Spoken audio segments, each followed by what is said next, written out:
Oi, tudo bem? Bom, hoje a gente vai conversar um pouquinho sobre 10 razões para nós médicos aprendermos a tratar a obesidade. Tratar a obesidade gera um grande impacto na vida do paciente e ajuda a prevenir as consequências graves que a obesidade como doença traz. Hipócrates, que foi o pai da medicina, ele afirmava que toda doença começa no intestino. Uma das doenças mais desafiadoras da era moderna é a obesidade, a qual exerce grande pressão sobre os sistemas de saúde no mundo.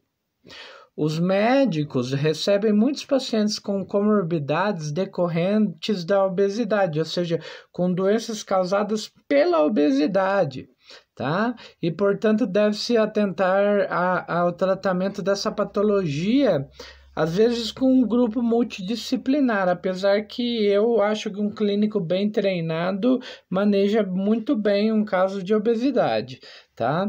Que não requer cirurgia, né? E assim, a questão, o que fica claro aqui nesse início é que a obesidade é uma doença. Não é nada de que nós temos algo contra os obesos, até porque eu tenho obesidade, né?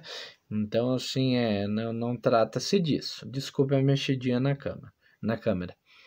Recentemente houve uma publicação onde elencaram-se 10 razões para que os médicos saibam como tratar a obesidade. São palavras um pouco difíceis que serão usadas, mas eu vou traduzindo para os nossos ouvintes aí que são leigos no assunto, tá?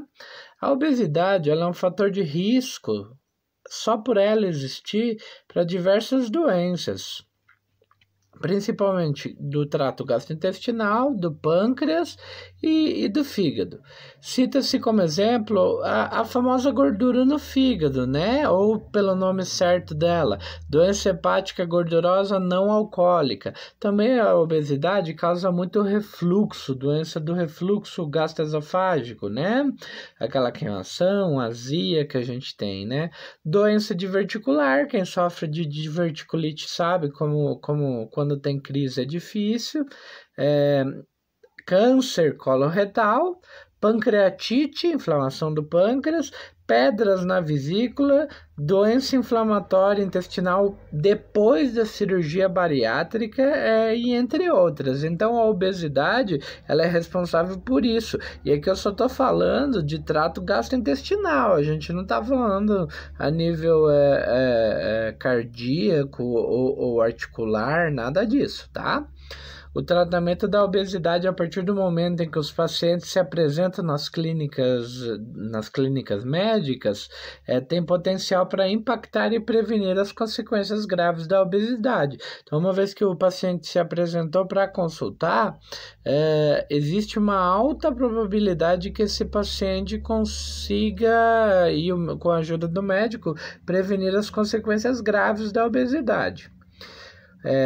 Os médicos, né, nós médicos utilizamos tratamentos direcionados à estrutura gastrointestinal, incretinas e função metabólica que podem tratar a obesidade. E esses tratamentos, eles variam desde a inibição da lipase pancreática, né, de uma enzima uma enzima do pâncreas, que é o famoso Orlistat, né? Até endoscopia bariátrica, cirurgia bariátrica e alguns usos de terapias combinadas, que exploram mecanismos metabólicos e gastrointestinais. Tá? Hoje em dia destaca-se muito o uso da semaglutida, liraglutida e tirzepatida, né?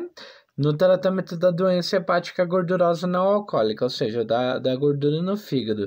Lembrando que esses medicamentos, eles emagrecem, eles ajudam na doença hepática gordurosa não alcoólica e eles abaixam o açúcar do paciente. Só que eles são medicamentos, assim, um pouco distantes da nossa realidade, talvez pelo preço, né?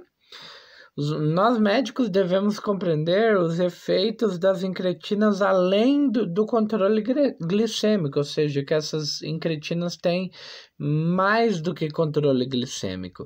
Esses efeitos, eles incluem o aumento da saciedade, ou seja, a pessoa come menos e já se sente cheia, né? O que faz perder peso também. Diminuição do apetite, ou seja, a pessoa tem menos apetite, né? Retardo do esvaziamento gástrico, então a pessoa se sente como é que fala? Se sente cheia durante mais tempo, né? O que aí evita que faça mais refeições no dia, né? Porém, temos que ter um monitoramento aí dos efeitos adversos biliares, porque ela pode causar, esses remédios aí que eu falei anteriormente, podem causar pedra na vesícula, ok?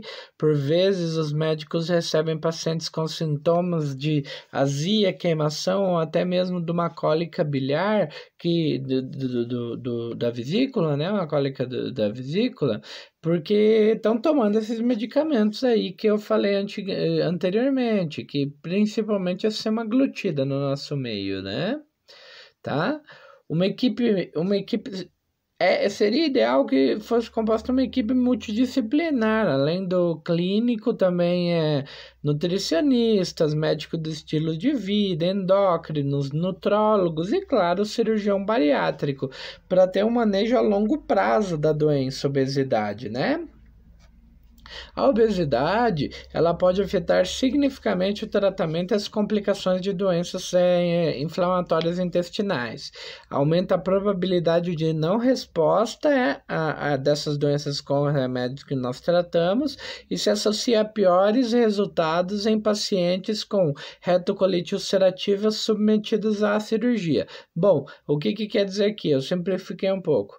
Aquele paciente que tem uma retocolite ulcerativa, uma doença de Crohn, que são doenças, ou às vezes uma doença inflamatória gastrointestinal ainda sem nome, né? Muitas vezes a gente não consegue enquadrar nenhum nem outro, eles se são obesos, além de não responderem bem ao nosso tratamento clínico, eles têm a possibilidade muito maior de complicações em caso de uma cirurgia por causa dessa doença inflamatória intestinal.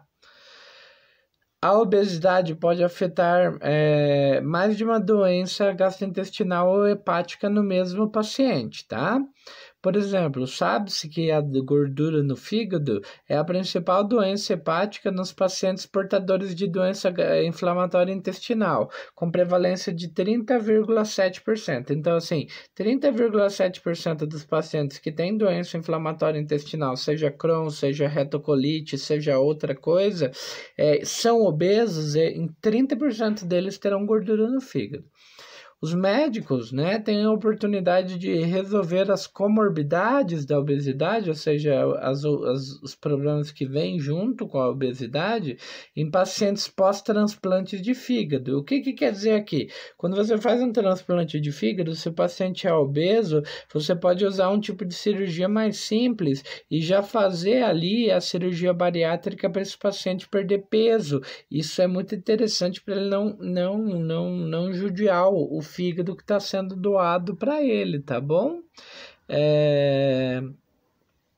A obesidade, ela é fortemente influenciada pelo microbioma intestinal, né? O que é microbioma intestinal? É a flora do nosso intestino, né? O microbioma intestinal afeta o peso corporal por meio da modulação do metabolismo, apetite, metabolismo dos ácidos biliares e dos sistemas hormonais. E também dos sistemas imunológicos. Diversas pesquisas estão sendo feitas nesse momento para tentar modular essa microbiota intestinal e tratar patologias associadas, tá? Isso os nutrólogos já trabalham muito com isso. Nós, como clínicos, ainda rastejamos nesse aspecto. E por último, o tratamento com transplante de microbiota fecal, que é o transplante de fezes, né, pode melhorar a tolerância à glicose. Evidências recentes sugerem que o transplante de microbiota fecal melhora o metabolismo bacteriano dos ácidos biliares intestinais e retarda o desenvolvimento da intolerância à glicose em pacientes obesos metabolicamente saudáveis em relação ao grupo controle com placebo.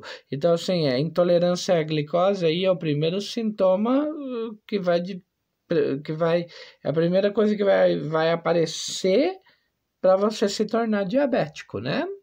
Tá? No entanto, até o momento não foi demonstrado que o transplante dessa microbiota fecal seja capaz de afetar a perda de peso, tá? Tanto no pré como no pós-cirúrgico da cirurgia bariátrica, tá bom? Eu vou tentar fazer um videozinho diário, às vezes com assuntos um pouquinho mais difíceis, mas espero que vocês gostaram.